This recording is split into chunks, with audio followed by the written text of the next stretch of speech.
మరి మీడియా మిత్రులకు నమస్కారం. నేను మాదిగ సంక్షేమ పరిషత్ వ్యవస్థాపక అధ్యక్షుడు తెన్నేటి సురేష్ మాదిగ గారి నాయకత్వంలో నేను పనిచేస్తూ ఉన్నాను. నేను సీనియర్ ఎంఆర్పిఎస్ లీడర్గా కూడా పనిచేశాను అనేక సంఘాల్లో.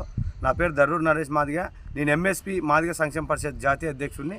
నా పేరు దర్రూర్ నరేష్ మాదిగ. ఈరోజు కర్నూలు జిల్లాలో క్రిస్టియన్ ఆస్తులు కబ్జా జరగడం చాలా దారుణం.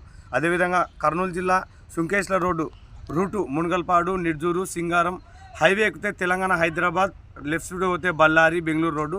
అదేవిధంగా ఈ రోడ్డుని ఇప్పుడు మనం చూస్తున్నాం. సుంకేశ్ల రోడ్డు ఇది. బాప్టిస్ట్ సంబంధించిన ఆస్తులు, రాకోడు చర్చిలకు సంబంధించిన ఆస్తులు, ఈ ఆస్తులు ఈ శ్మశానం వాటికని పడగొట్టి రోడ్డు వేయడం చాలా దారుణం. ఎవరైతే కబ్జాదారులు ఉన్నారో వాళ్ళపై కేసులు నమోదు కావాలి. తక్షణమే కేంద్ర రాష్ట్ర ప్రభుత్వాలు కూడా వాళ్ళపై తక్షణమే యాక్షన్ తీసుకోవాలి. మేము కూడా ఈ విషయాన్ని మేము నారా చంద్రబాబు నాయుడు దృష్టికి తీసుకువెళ్తాం.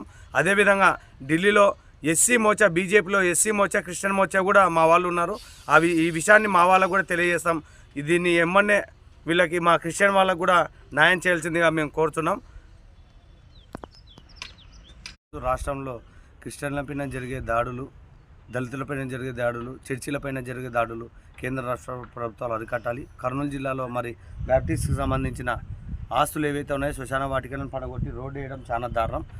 కేంద్ర రాష్ట్ర ప్రభుత్వాలు తక్షణమే వారికి న్యాయం చేయాలి. కలెక్టర్ గారు వారికి ఎమ్మన్నే తక్షణమే న్యాయం చేయాలి. అదేవిధంగా రియల్ ఎస్టేట్ ఎదుగుదల కోసం, వ్యాపారం కోసం, వాళ్ళ అభివృద్ధి కోసం మా శ్మశాన వాటికలని దాడులు చేయడం, పడగొట్టడం చాలా దారుణం. దీన్ని మేము